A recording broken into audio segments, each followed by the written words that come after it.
So the Changemaker Baraza series is something that has been happening at Ashoka, East Africa.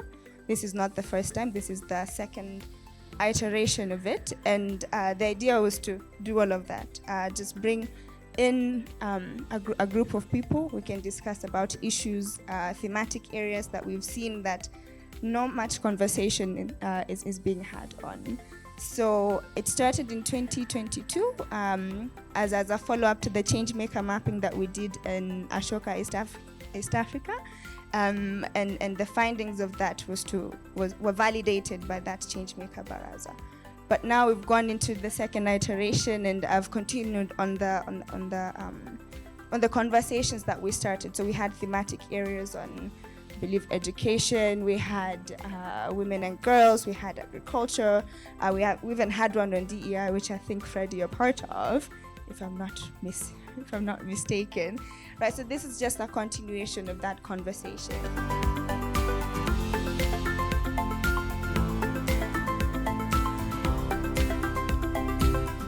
We know that when a chief called a Baraza,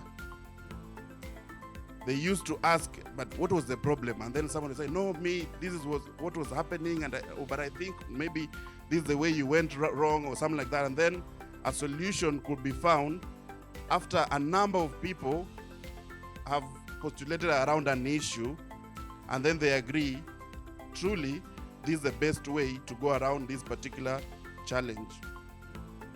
This is what we are trying. We don't know it all. Such conversations can only happen in spaces where people don't feel threatened. People feel that even if I'm wrong or if I haven't got it right, there will be an opportunity for someone to correct me respectfully. When we say everyone a change maker, is that you're accommodating everyone's needs and ensuring that they have the resources that they need to become successful in whatever initiatives that they're leading, especially in the social entrepreneurship sector that we work mostly with as Ashoka. It took a lot of time for me to kind of assess that and hold numerous conversations with the regional teams. So we have East Africa, Southern Africa, Anglophone and Francophone West Africa, just to really understand, okay, what does D.E.I mean to you? What do you think it means? What does it really mean? And what are the D.E.I aspects that we need to encounter as people within Africa in our society? D.E.I means diversity, equity, inclusion. The three are very much interconnected, but they're not the same. Diversity speaks to the range of identities and backgrounds that we have. Equity speaks to fairness, and fairness, I was about to say fairness and equity, but fairness in approach, in impact, in outcomes. While inclusion speaks to being heard, participating, and actually being sought out, and having a say in decision making. So the three are very much connected. You cannot have one without the other. Many of us are not, especially in the context of the African region, when you're talking about D.E.I, if you're talking about LGBTQ, when you're talking about even refugees, we are so far removed in terms of having that conversation. So for me, it's, even when you look at corporates and when you engage with corporate organizations, is your organization open, and do you have intentionality in terms of thinking about the way you approach things? It's about how do we make this environment inclusive and bring in equity despite these differences that we have.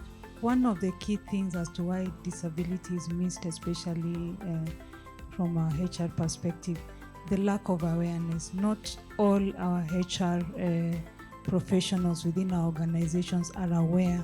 My concern is around participation. Do even people with disabilities participate as we formulate these policies? And do our staff even participate in the development of those policies that we have and the strategies? And before we know, we already have what I will refer to as a policy evaporation. Is that we have the policies, but they have never been touched, but they have been shelved a long time ago. And so I also pick from the notion of nothing for us without us.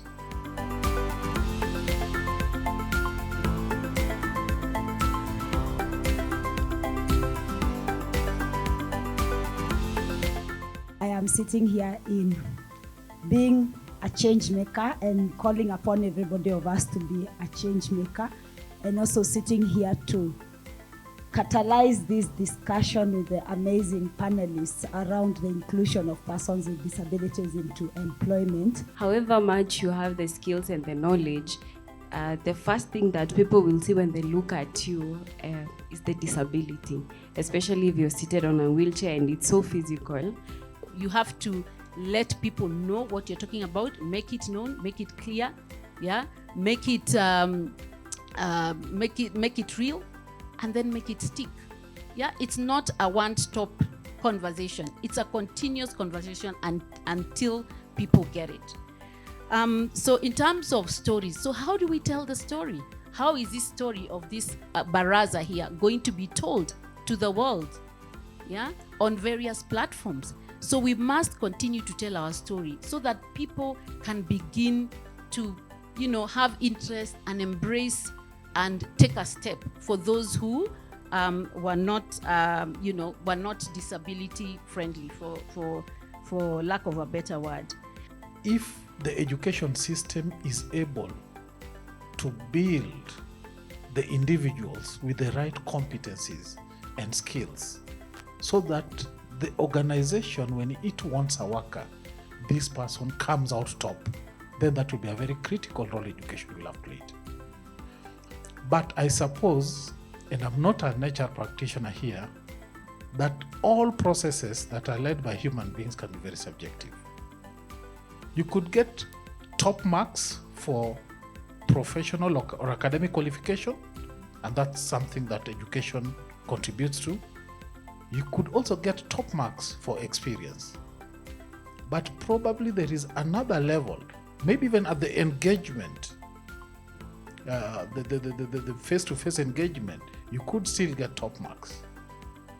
But it would be important for us to know at what point do those biases, at what point does it come in? Does it kick in?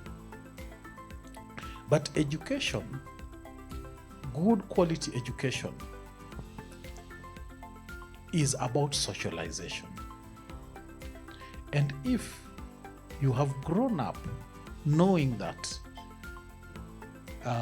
disability is just about diversity, and with the right opportunity, we will have these persons with disability delivering on to what they're expected to deliver on, then that becomes very, very important.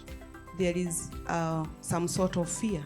What if I bring this person in board and then I'll have legal issues? So for us to do this sensitization awareness, it's actually to deal with those perceptions at that level. So once that is done, we go to the next step, whereby we suggest assessment. And the reason why assessment is key is to be able to identify the inclusion gaps within that company. And this is very, very specific because different companies are in different levels. If we go to Safaricom, like what Tabi has said, we know that disability inclusion is on another level. Then you compare with another organization. So we do actually the assessment to determine what are these gaps. And once we do the assessment, we come back again to share the findings and to tell the company from the assessment, these are the gaps within your organization. And once they agree to these gaps, then we also support them to develop an action plan. And here we let them be. It is a discussion, it is coming from them, the commitment is coming from them, like we need to hire a person with disability, we need to bring in a sign language interpreter, whatever they decide to put in their action plan. So then after that, the other key role is to support them, walk the implementation of the action plan journey, because it is not easy, step by step, and we remain available as an organization to be there to support the implementation of the action plan within the companies.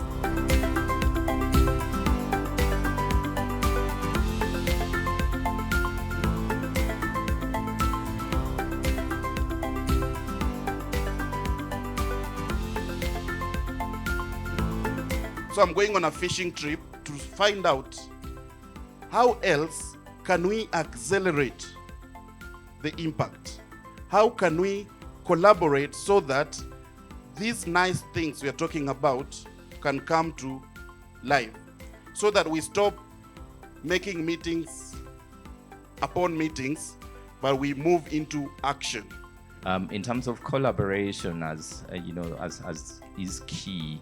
I'm really curious to get into that discussion. I think there has been where we look at it and look at how we're doing as an individual organization and really don't care much about what our neighbor is doing. And in terms of levels of capacity, it's based on resources that each organization has and the incentive either to collaborate, to learn more.